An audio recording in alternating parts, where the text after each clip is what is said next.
Hi, and welcome to Women Rising Together. We are Linda and Sarah. This being Linda, this being Sarah.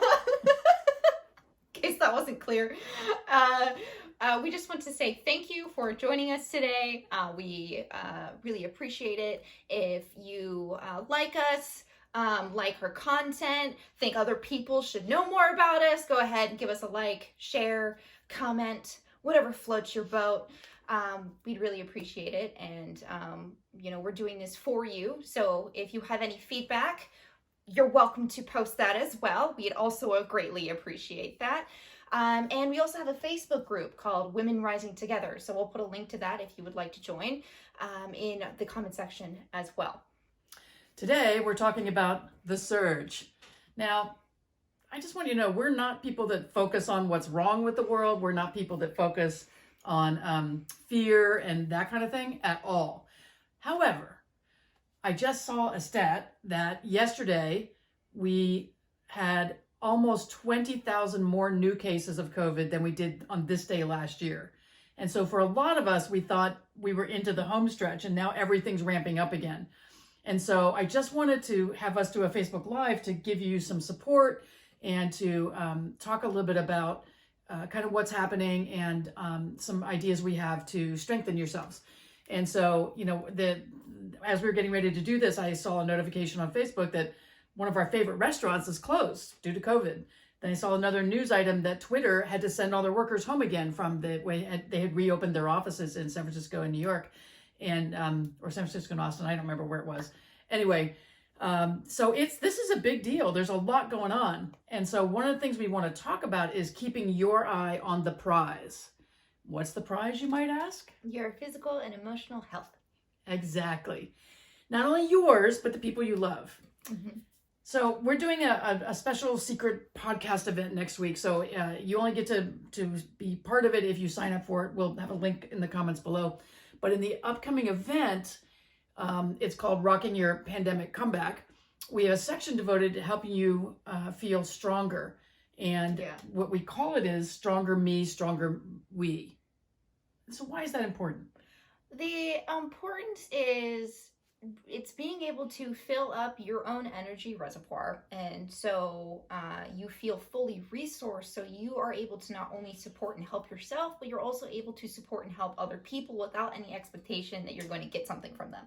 So you're able to give love and support and affection and whatever else that you want to do for other people in your life without this feeling that you need something from them, and you can give them just because you want to. You can give to them because you want to, not because you're needing something from the other person. And that's really what internal inner strength comes from, is being able to support yourself while also supporting other people. But you can't do that unless you have a strong foundation. So that's what Stronger Me and Stronger We is really focusing on, is building the foundation of your personal inner strength so you're able to support yourself and then being able to better support the other people in your life. Yeah, so today we just wanted to take a couple minutes and have you just look at where you are right now. So how are you feeling? How are you feeling physically? How are you feeling emotionally? For a lot of us, this has been a long, drawn-out journey.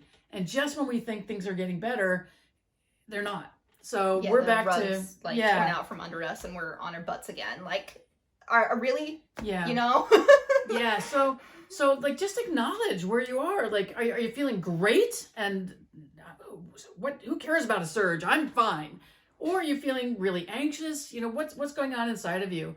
And how's it affecting you? Just don't dwell on it. Just get honest about it for a minute. Just really look at where you are right now in this moment. And are you okay? Or are you not okay? I mean, that's really it. It's how do you feel right now? And some of these things are out of our control. Yeah. The surge feels out of my control. I don't feel like there's a thing I can do about the fact that this is surging. My county is at the highest level of the surge. And it's caused us to, she never stopped, but it's caused me to go back to wearing a mask inside all the time. And I'm really cautious at outdoor events too. The number of COVID breakthrough cases that I've personally known of from friends is astounding. The other thing that we're seeing is a whole bunch of people are getting some really bad colds and flus. So they're getting tested for COVID because that's a lot of the symptoms. Are very similar. Are similar. But the thing is, you got to strengthen your immune system. And so, and I've seen so many people who are against the vaccination saying that they're against it partly because nobody's ever spent any time talking about building your immune system. So starting in March of last year, we've been just on a mission to make sure that we're boosting our immune system. So that's one of the ways that we're taking care of ourselves. So I don't feel freaked out about the surge. I just feel well educated and knowledgeable about what I need to do and how I need to take care of myself. And that's what we're encouraging you to do. Yeah, and it's just, you know, I feel just being cautious. It's not like I'm constantly worried. It's just like making sure I'm making the right decisions for me. So I feel like I'm consistently doing what's good for me and the best thing for me in any given moment, and related to do I feel comfortable going to out and doing this? Do I feel okay doing this? Do I feel like I need to wear a mask the whole time? And generally the answer for that is yes. I wear a mask all the time. So just, it's focusing on what makes you feel safe, what makes you feel comfortable, and doing it what you feel is best for you. Yeah, so for us, it's about the stronger immune system. It's about emotional strength. It's about making sure that we're getting good sleep, good exercise, whether we feel like it or not. You know, today, Sarah said to me, aren't you going to ride your bike? Because I have an exercise bike that I ride almost every day.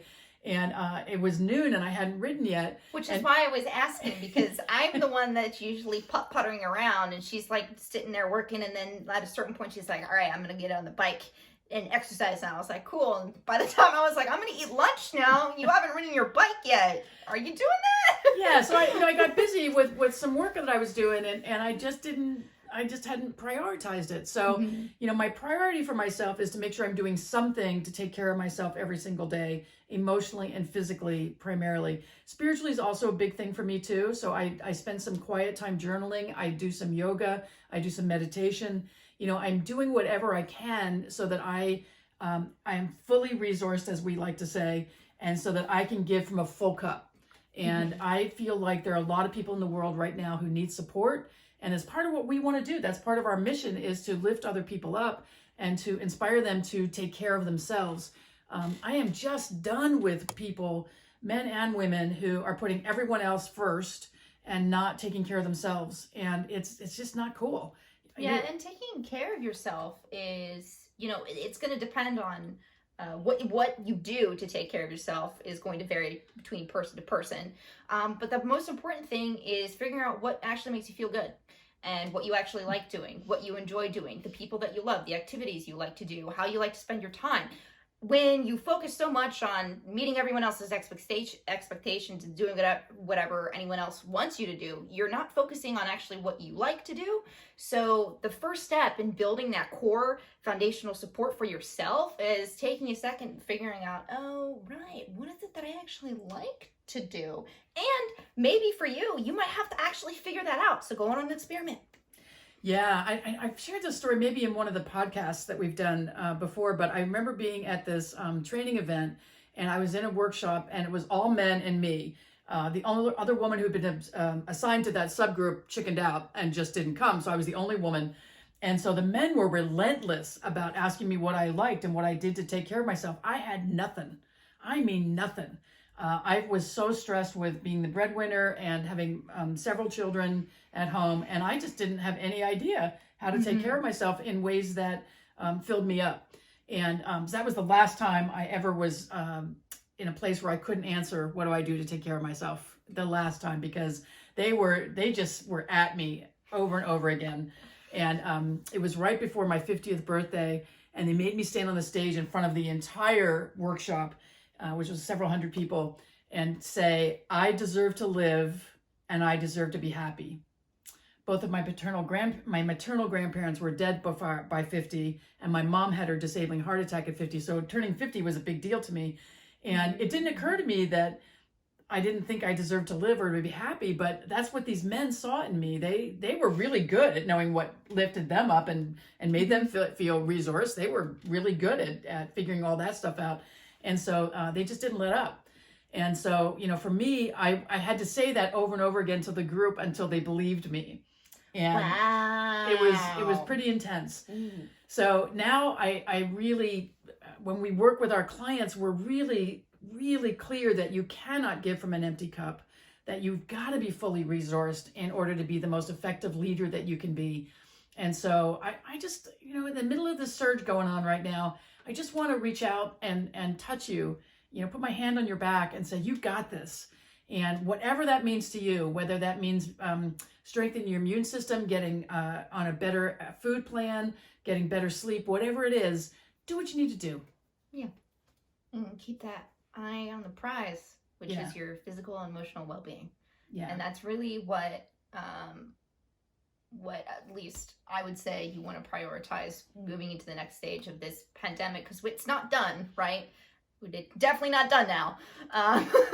So to really be focusing on that and having that be a priority, even though it may be very difficult for some of you, like definitely keep at least that in mind about how can I do something a little for myself, like a little something for myself every day, just to start while we're moving into this next phase. Yeah. So that's really what we came here to say today. In the comments below, we'll have a link to our Facebook group, Women Rising Together, and also to our secret podcast event and called Rocking Your Pandemic Comeback. What we realized when we started working on this months ago is we thought the pandemic was winding down. We did not think the surge was going to take hold the way it has. So we don't think there's any better time now than during the surge to be really working on strengthening who you are and how you're feeling, so that you feel really strong as we're moving through this and then getting to the other side. So that's all we have for today. Yep. And until the next time, we love you. Mwah.